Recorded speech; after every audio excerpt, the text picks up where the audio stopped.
Kan jy dit hoor, soos die branders breek van Victoria Bay tot in Gouritsmond? Kan jy dit sien soos die son opkom en skyn oor die Ou Tenikwa berge? Beleef jy dit? Die tuinroete, 'n plek waar God regeer. Mense wat 'n verskil maak met geloof, liefde en hoop. 'n Streek wat God ken, mense liefhet en hulle wêreld vernuwe. Habakuk 2 vers 14 sê, die aarde sal gevul word met die kennis van die heerlikheid van die Here, soos die waters die seebodem bedek. Welkom by Doxadeo Tuinroete.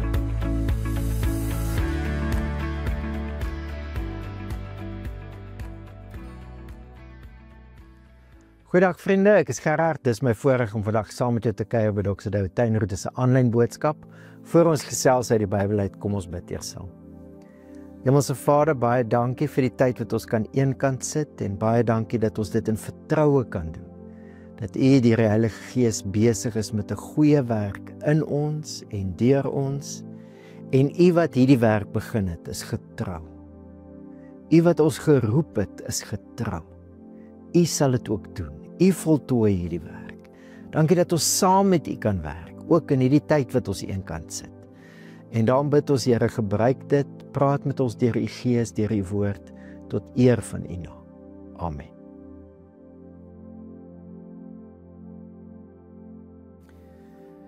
Vriende, dit lyk vir my, as ek kyk na hoe die Here ons as mense geskape het, dat ons bedoel is om te ontdek, te verken, nuuskierig te wees. Dis hoe ons in die wêreld inkom, dink maar aan babatjies, maar dis al die kapasiteite wat ons het.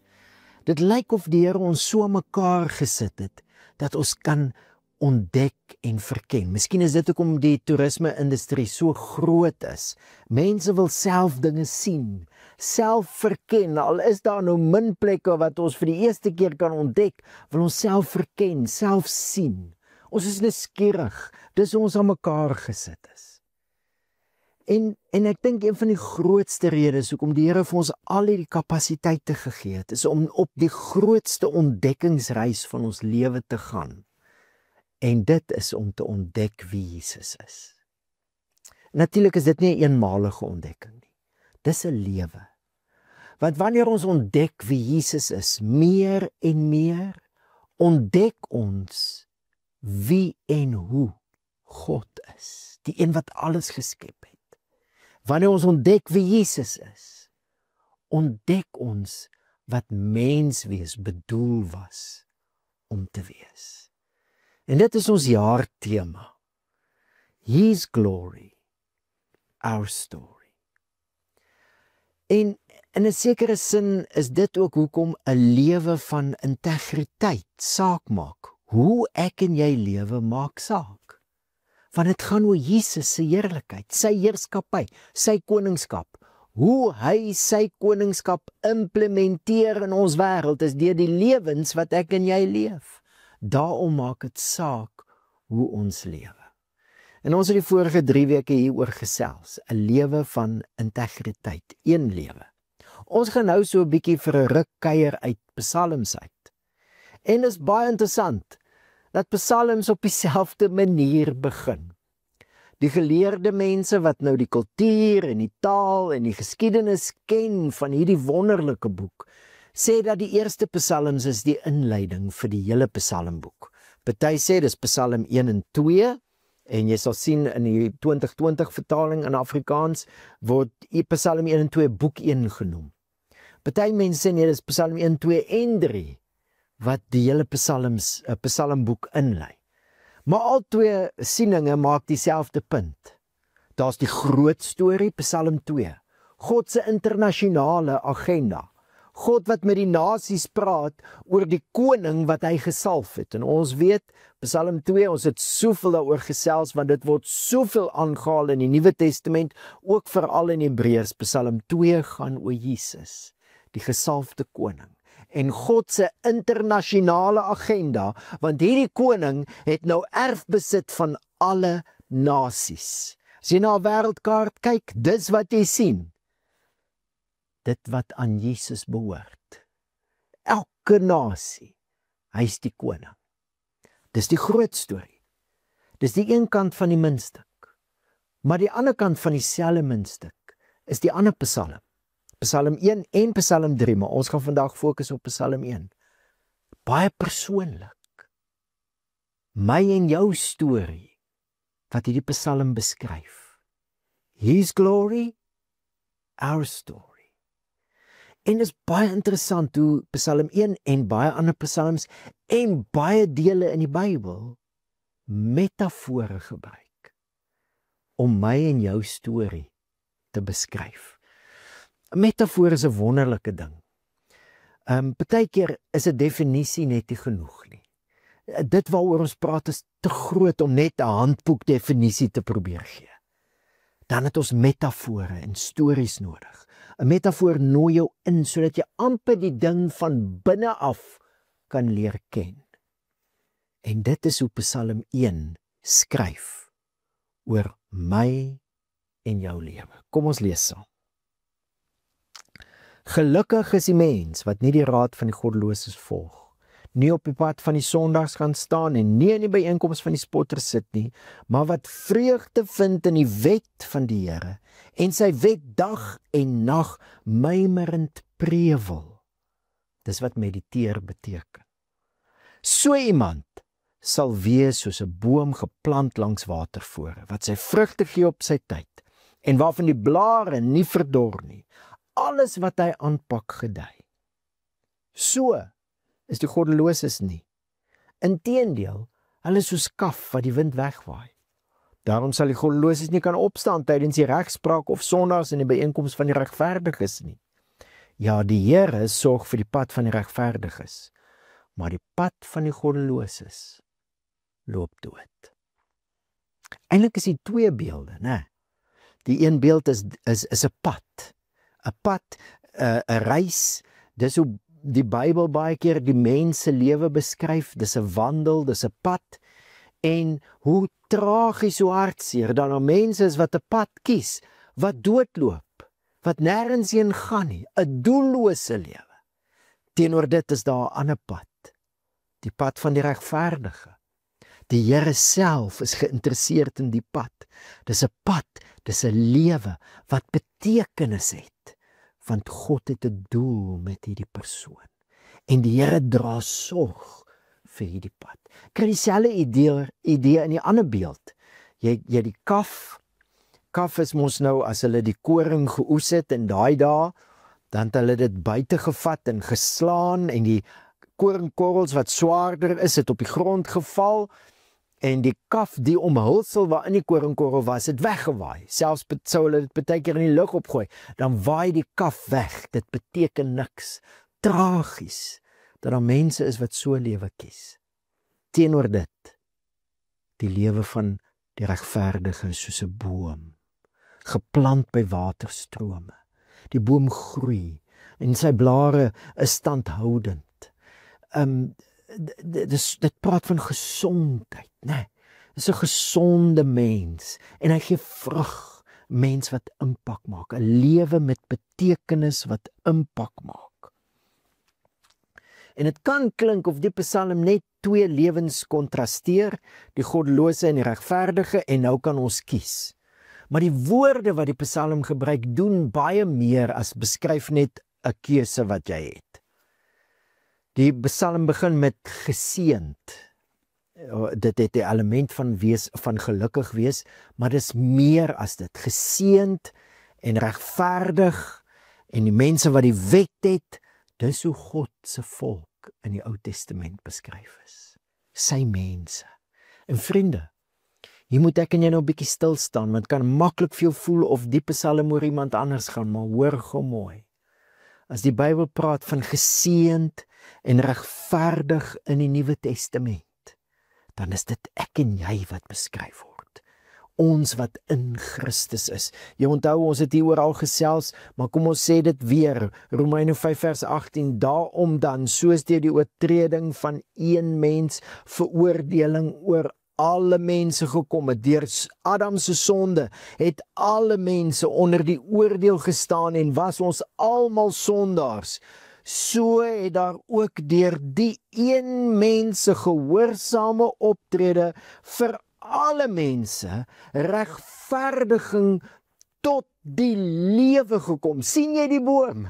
Kan jy hom sien? Die lewe. Dis wie ons nou is. Hoe? Deur een mens se gehoorsame optrede, Jesus se dood aan die kruis, het my en jou kom insluit, en ons is nou soos bome wat geplant is in Christus. Die waterstroom, die stroom van die Heilige Gees wat nou in ons woon en werk, voed ons, en ons kan mense wees wat groei en lewenslewe wat gesond is en vrug dra, 'n impak maak. Ons is nou God se volk, die mense wat in Christus is. Met ander woorde, Psalm 1 is nie net 'n beskrywing van 'n keuse nie. Psalm 1 is 'n beskrywing van 'n lewe, die lewe waaraan jy nou deel het, omdat jy in Christus is. Psalm 1 vertel jou storie. Jy is soos 'n boom, geplant by waterstrome, en jy groei, en jy het blare, en jy dra vrug. 'n gesonde lewe, en dit is hoe Psalm 2, God se internasionale agenda, ek wil nou amper sê, voete kry. Dis hoe die lewe van God hierdie wêreld beïnvloed. Deur mense soos ek en jy, wat nou regverdig is in Christus. En ons sien iets hierso. Die stroom gee voed die boom. Dis wat maak dat die boom kan groei. Maar hierdie groei is nie iets wat van self gebeur nie, want die psalmskrywer sê, die regverdige, hierdie man wie se lewe hier beskryf word, en vrou natuurlik, hierdie persoon wie se lewe hier beskryf word, is iemand wat deelneem aan die groei. Hulle mediteer. Letterlik beteken dit om mymerend te prewel, die wet van die Here. Nou hier moet ons weer besef, ons lewe nie meer in die psalmskrywer se tyd nie. Vir hulle was die wet, die Torah, die eerste 5 boeke, die storie van hoe God hulle verlos het. Dis hoe hulle God se volk geword het. En hoekom het God hulle as volk gekies? Want hy het met Abraham 'n verbond gesluit om die probleem van Adam aan te spreek. So God gaan hulle as 'n volk gebruik om die vloek wat deur Adam in die wêreld ingekom het, te oorwin en om die nasies van die wêreld te seën. Die wet sê vir hulle, vertel vir hulle die storie, en die wet beskryf ook hoe lyk dit nou om hierdie mense te wees aan wie God homself verbind het, die Torah. Maar dit is baie interessant, as Moses vir die mense die wet voorhou, hier aan die einde van die Torah, Deuteronomium 30, voor hulle nou die beloofde land ingaan, dan sê Moses, hierdie gebod wat ek jou vandag beveel, is nie vir jou te moeilik nie, dit is nie te ver weg nie, dit is nie in die hemel nie, sodat jy moet sê, wie sal vir ons na die hemel opgaan, sodat hy dit vir ons kan gaan haal, en ons dit kan uitvoer. Nee, die woord is baie naby jou, in jou mond, en in jou hart, sodat jy dit kan uitvoer. Paulus gebruik presies dieselfde woorde wanneer hy in Romeine 10 die woord beskryf, die boodskap wat hy oor Christus verkondig. Hoor wat sê hy? Die regverdiging deur die geloof word so verwoord. Moenie in jou hart sê, wie sal na die hemel opgaan? En dan so gaan hy aan, met die bedoeling om Christus af te bring. Nee, wat sê dit? Hier by jou is die woord, in jou mond en in jou hart. Dit is die woord van geloof wat ons verkondig. So waar die mense wat die Psalm geskryf het en dit die eerste gelees het, die Torah bedink het en gemediteer het, mediteer ons die wet van Christus, die woord aangaande Christus, die boodskap wat die storie vertel, hoe God ons verlos het, eintlik die storie waarheen Exodus en die wet heen gewys het, die groot verlossing wat God bewerk het, deur Jesus se lewe hier op aarde, sy dood, sy opstanding, toe hy in die hemel ingeneem is, die verlossing wat God bewerk het in Christus, is nou die wet wat ons bedink, mymerend prewel. En vriende, hier is die beeld, hierdie boom groei as gevolg van sy wortelstelsel, wat die voeding intrek uit die bron uit. Dit wat God vir ons in Christus gedoen het, is die bron van ons lewe. Ons is geplant in Christus. Ons kan niks gedoen het om dit te verdien nie. Dis een daad, sy gehoorsaamheid, wat tot regverdiging en lewe gelei het. Ons is nou die regverdige, wat soos 'n boom is. Ons is geplant in Christus. Maar ons neem deel aan die groei. Dis iets wat onder die oppervlak gebeur. Wortelstelsel. Ons mediteer die boodskap oor Christus. Om te ontdek dat Jesus die Christus is en dat ons by hom ingesluit is nie 'n eenmalige ontdekking nie. Dis 'n manier van lewe, dag in dag uit. Soos die Psalm sê, oordink ons. As jy mymer en preek wil, is dit net jy wat hoor, né? Net jy wat hoor. Dit is wat God vir my in Christus gedoen het. Deur een daad van gehoorsaamheid is ek nou regverdig. Mymer en preek dag in dag uit. En so is die boom se wortels onder die grond besig om voeding in te trek. En hierdie boom groei. En ek wil vandag 'n manier van mediteer op die tafel sit. Die mense wat nou die psalms kan bestudeer in die oorspronklike taal en konteks, sê byna 'n kwart van die psalms is dankpsalms. Ek wil jou uitnooi om dankbaarheid te sien as 'n manier wat ons die wet, die woord aangaande Christus bedink, dag in en dag uit. Die Hebreërskrywer maak 'n baie treffende opmerking in Hebreërs 12, as hy nou praat oor dit waaraan ek en jy deel gekry het. Dan sê hy, daarom terwyl ons 'n onwankelbare koninkryk ontvang, laat ons dankbaar wees en God daardeur op 'n welgevallige wyse dien. Daardeur, hoe? Deur dankbaarheid. Ek wil jou uitnooi om dankbaarheid te sien as 'n manier wat hierdie boom se wortelstelsel, hierdie voeding van die lewe in Christus intrek. Dis die meditasie, die mymer en preek, dankbaarheid. Die psalms is vol daarvan. Partykeer is dit 'n psalm waar die psalmskrywer mense oproep tot dankbaarheid. Psalm 107 vers 22, hulle moet aan hom dankoffers bring en met jubelkrete sy dade vertel. Partykeer is dit God wat deur die psalmskrywer mense oproep tot dankbaarheid. Psalm 50 vers 23, wie dankoffers bring, eer my en wie wegbaan, ek sal hom God se verlossing laat ervaar. Wegbaan, met ander woorde, dankbaarheid is 'n manier van lewe. Baie keer is dit die psalmskrywer self wat aan God dank bring deur die psalm. Psalm 116 vers 17, aan U sal ek dankoffers bring en die naam van die Here aanroep. En elke keer as ek so 'n dankpsalm lees, dink ek aan Paulus. Hy doen dit in Efesiërs 5, hy doen dit in Kolossense 3, wat hy ons, wat nie Jode is selfs, aanmoedig. Ons sing ons geestelike liedere, ons sê vir die Here dankie, die geestelike liedere wat geskryf is hier in ons kultuur, ons tyd en selfs terug in die geskiedenis, maar hy moedig ons ook aan om hierdie liedere wat meer as 2500 jaar oud is, te gebruik. Psalms sing in julle harte. Aan U sal ek dankoffers bring. Selfs wanneer die woord dankbaarheid nie in die psalm voorkom nie, is dit baie keer die strekking van 'n psalm. En die bron van dankbaarheid is altyd God se indrukwekkende dade. Hoor hoe sê Psalm 111 vers 2. Indrukwekkend is die werke van die Here.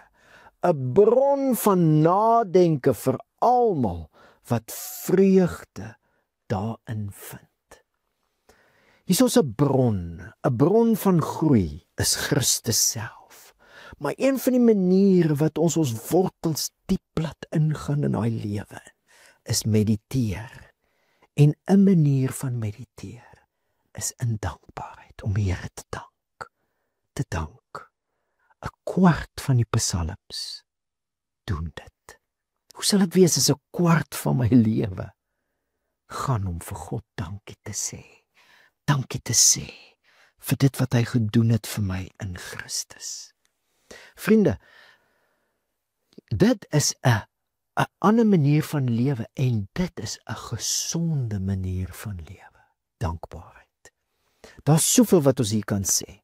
Ek onthou ek het baie jare terug al 'n studie gelees van 300 studente wat gebruik is in 'n studiegroep en hulle was almal mense wat gelei het aan depressie en angstigheid en die sielkundiges en psigiaters wat hierdie studie gedoen het toe nou bevind dat hulle toe hulle vir van die studente vra om briewe te skryf van dankbaarheid, dat daar iets anders was in daai groep. Ek onthou die studie en ek het sommer die week vir AI gevra om net al hulle bevindinge op te som. En hier's wat die opsomming is. Participants in gratitude intervention studies showed significant improvements in mental health compared to control groups, including greater well-being and a reduction in negative emotions. Toe hulle die briewe van dankbaarheid begin skryf, was dit die effek. Gratitude practices were linked to a decrease in symptoms of anxiety and depression. Brain imaging studies revealed that gratitude exercises activated brain regions associated with positive emotions and reward, and increased neural sensitivity to gratitude. Interventions led to observable increases in the expression of gratitude among participants. Toe die mense eers dankbaarheid begin bewys, toe verander iets in hulle breine. Dis mos hoe ons breine werk. Dis soos iemand wat deur die veld stap. Jy stap later 'n paadjie, maar jou brein kan nuwe paadjies vorm. En die beoefening van dankbaarheid het in hierdie mense se breine nuwe paadjies gevorm wat gemaak het dat die beoefening van dankbaarheid makliker gekom het en dat dit 'n geweldige positiewe toestand op hulle gesondheid gehad het, hulle well-being. Dit maak aan sin, dat die psalms soveel maak van dankbaarheid en dat dit ingelei word. Dis hoe 'n man se lewe is, 'n vrou se lewe, geplant by waterstrome, is ook 'n lewe van dankbaarheid. Twee aspekte wat ek sal wil uitlig. Die een ding is, en die psalms maak dit baie duidelik, dis 'n oordink ding. Mediteer. Oordink is nie overthink nie. Oordink is om na te dink. Ek dink, hoe sê hy, die indrukwekkend is die werke van die Here 'n bron van nadenke vir almal wat vreugde daarin vind. Ek maak dit 'n prioriteit en ek maak dit 'n vreugde in my lewe om te dink oor die goedheid van die Here. Dit wat hy vir my in Christus kom doen het. Dit is die bron van dankbaarheid. Dit is 'n dinkding. Dankoffers was baie intentioneel. Jy het die diertjie gevat, jy het jou reis beplan na die tempel toe, jy het dit gaan offer by die tempel, daar was voorskrifte. Dis intentioneel, dis nie emosioneel nie. Dankbaarheid is nie emosioneel nie, dis intentioneel. Dis 'n oordink, dis wat God in Christus vir my gedoen het en ek dank hom. En vind die effek van dit is, soos wat ek dit oefen, is die boom se wortels besig om te groei. Ek ontdek al hoe meer, maar my lewe is in Christus. Ek is wie ek is in Christus. En hier's wie Christus is, en wanneer ek Christus al hoe meer ontdek, ontdek ek wie God is. God is met my, hy is vir my, hy is in my. Wanneer ek ontdek wie God is, ontdek ek die wêreld is 'n heel ander plek as wat ek gedink het dit is. Hoe John Ortberg gesê, Jesus lived in a God-bathed world. Dankbaarheid verander my perspektief op die wêreld, wat my perspektief op God het verander en my perspektief op myself verander. Dis 'n oordinkding. En dan is dit 'n doending. Onthou jy die bekende storie van die 10 melaatses, Lukas 17, wat Jesus het 10 melaatses gesond gemaak, en toe hulle agterkom, hulle is gesond, toe is daar net een wat omdraai, en kom dankie sê. En jy kom duidelik agter uit wat Jesus sê, hy vra, was daar nie 10 wat gesond geword het nie, waar is die 9 dan? Was daar niemand onder hulle te vind wat omgedraai het om God te verheerlik, behalwe hy, hierdie vreemdeling nie, en hy sê toe vir hom, staan op, gaan, jou geloof het jou gered. Deel van ons geloof is om dankie te sê, om dankbaarheid te bring. Dis 'n oordink en 'n bring. Hoe sê ons dankie vir God? Deur gebed. Altyd as ek aan dit dink ek aan Paulus. Hy sit in die tronk. En jy kan maar gaan kyk na sy briewe wat hy uit die tronk uitskryf.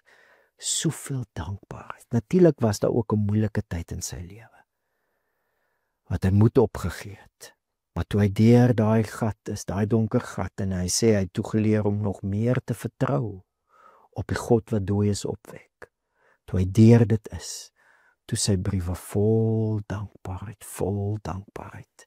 Wie weet, miskien was een van die maniere wat hy deur daai gat gekom het, om te dink oor wat God in Christus gedoen het, en om te bly dank, al voel dit nie so nie. Uit die tronk uit skryf hy, geseënd is die God en Vader van ons Here Jesus Christus, wat ons geseën het met alle geestelike seëninge in die hemele. Hoor wat doen hy? Dit wat God gedoen het in Christus, weerspieël hy terug na God. Hoe sê daai een liedjie? Every blessing you pour out, I'll turn back to praise. En dit, Efesiërs 1:3, is die begin van 'n lang gebed. Jy kan gerus daai gebed vat, en dan kan jy dit omsit in meditasie. Dis die wet van Christus wat ons mediteer, en jy kan elke sinnetjie vat en vir God dankie sê vir wat hy vir ons kom doen het in Christus. Ons bring ons dankbaarheid deur gebed. Ons bring ons dankbaarheid deur te sing. Psalm 95 vers 2.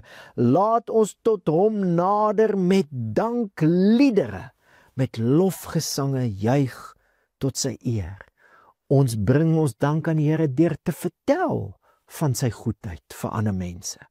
Oor die krag, Psalm 145 vers 6, oor die krag van die ontzagwekkende dade, praat mense van u grootheid, wil ek vertel.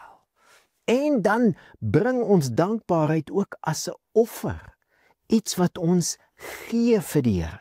Psalm 116 vers 17, aan u sal ek dankoffers bring en die naam van die Here aanroep.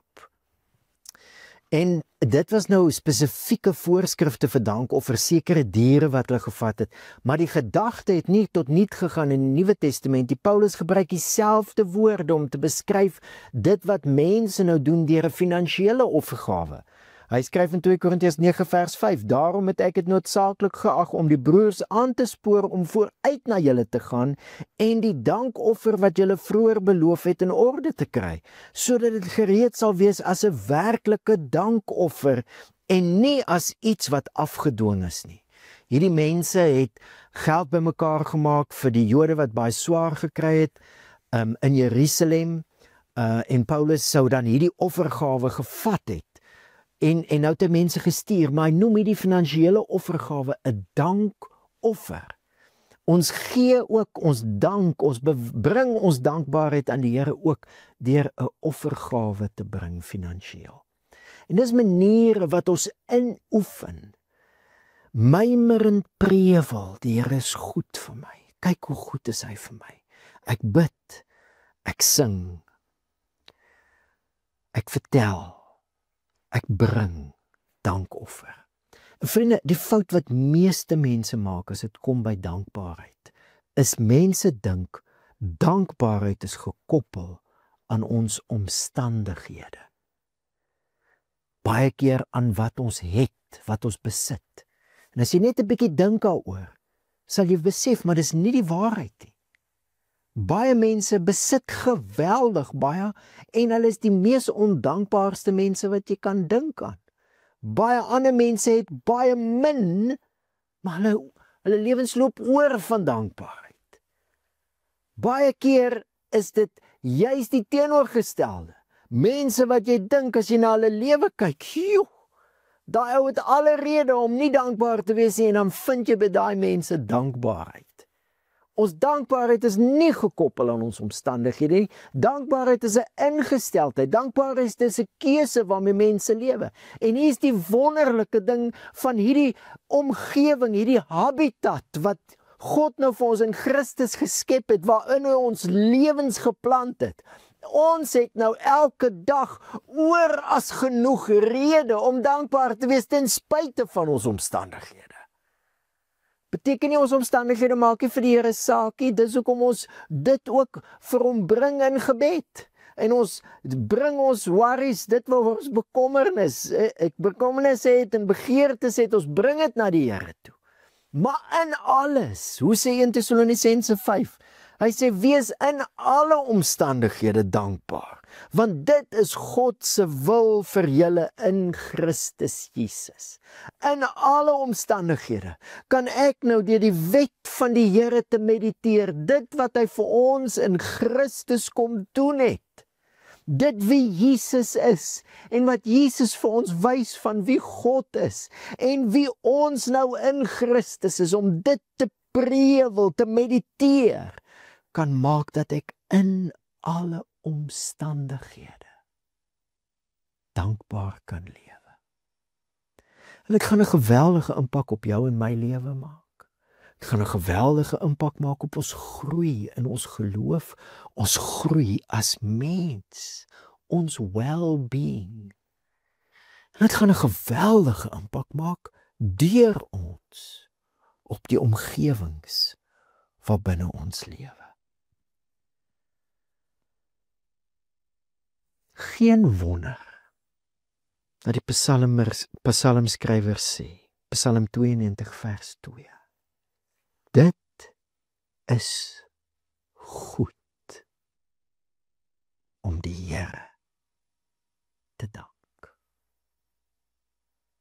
As ons praat oor die lewe wat God vir ons in Christus gee, die lewe wat ons nou leef en waardeur Jesus sy koningskap vestig, het God dit goed geskep. Is 'n lewe van gesond wees, gesond word, gesond maak, well-being. En 'n eienskap van hierdie lewe, en iets wat jy kan beoefen, wat jou groei gaan help in hierdie lewe. Dankbaarheid. Dit is goed om die Here te dank. Moenie net dankbaar voel nie. Begin oefen om dankbaarheid te wys, te bring. Na die Here toe, na die mense om jou. Het gaan 'n geweldige impak maak. Ek lees in die week iemand wat op 'n baie donker plek in hulle lewe was. En hulle het besluit om elke dag 'n dankie sê briefie te skryf. Klein, post dit. En die impak wat dit op hulle lewe gemaak het. Dankbaarheid is soos 'n wortelstelsel van 'n boom wat gesond groei. Ek wil jou uitnooi hier aan die einde van die jaar, dis besig, daar's baie dinge wat gebeur, maar ek wil jou uitnooi, terwyl alles so besig is, om die druk 'n klein bietjie terug te druk, en mymerend te prewel, te mediteer, te dink oor God se goedheid in Christus. Bietjie terug te dink oor die jaar, die goedheid van God in Christus, His glory, our story, my story. Hoe het God se goedheid in Christus my hierdie jaar gedra, dinge na my toe gebring, dinge in my lewe 'n werklikheid gemaak, deur my dinge in die wêreld gedoen. Daar's soveel dinge waarvoor ons kan dankie sê, nie net dankbaar wees nie. Kom ons beoefen in hierdie seisoen ons dankbaarheid teenoor die Here en teenoor mekaar. En kom ons kyk wat se impak het dit op die groei van hierdie bome, hierdie plantasie wat die Here nou geplant het, sy mense in Christus, om hierdie wêreld iets te laat proe, vrug dra, iets te laat proe van sy goedheid. 'n Lewe van dankbaarheid, 'n storie van dankbaarheid, Dis hierdie boom se storie. Kom ons bid saam. Hemelse Vader, dankie, dankie, dankie, dankie vir wat U vir ons kom doen het in Christus. Hoe indrukwekkend is U groot dade. Dankie dat Jesus deur sy dood en opstanding ons kom plant het, ons lewens kom plant het in 'n omgewing waar ons kan groei, waterstroom van die Heilige Gees wat ons voed met die lewe wat van God afkom. Dankie dat ons in Christus regverdig is tot die lewe. Geregverdig tot die lewe. Dankie, dankie, dankie. En dankie vir hierdie Psalm wat ons van binne af 'n bietjie laat kan sien, hoe lyk hierdie lewe? Hoe lyk hierdie groei? Die wortels onder die oppervlak waar niemand sien nie. Ons bedink U wet. Help ons Heilige Gees om U wet, die woord aangaande Christus te oordink, dit te prewel en dit in dankbaarheid na U toe te weerspieël. Dankie, U het ons geseën met alle goeie seëninge, alle geestelike seëninge in Christus. Ons is U geseëndes. Dankie. Vergifnis, aangeneem, bevry, gevul met die Heilige Gees. Dankie, dankie, dankie. Here, in hierdie tyd waar dinge baie besig is, help ons as 'n gemeente om terug te dink aan U dade en baie intentioneel ons dankbaarheid na U toe te bring. In die naam van Jesus. Amen. Vriende, ek wil jou hartlik uitnooi by jou kampus. Is daar nou 'n tydperk wat ons in 'n generosity tyd ingaan, 'n tydperk wat ons reflekteer oor die goedheid van die Here deur die jaar en ons dankoffers aan die Here bring. Dis 'n tydperk wat ons terugdink aan God se goedheid, want dan kan ons met vertroue ook in die toekoms ingaan. Neem heelhartig deel aan dit, want dit is 'n manier wat jy ook kan groei in dankbaarheid. Die Here seën vir jou.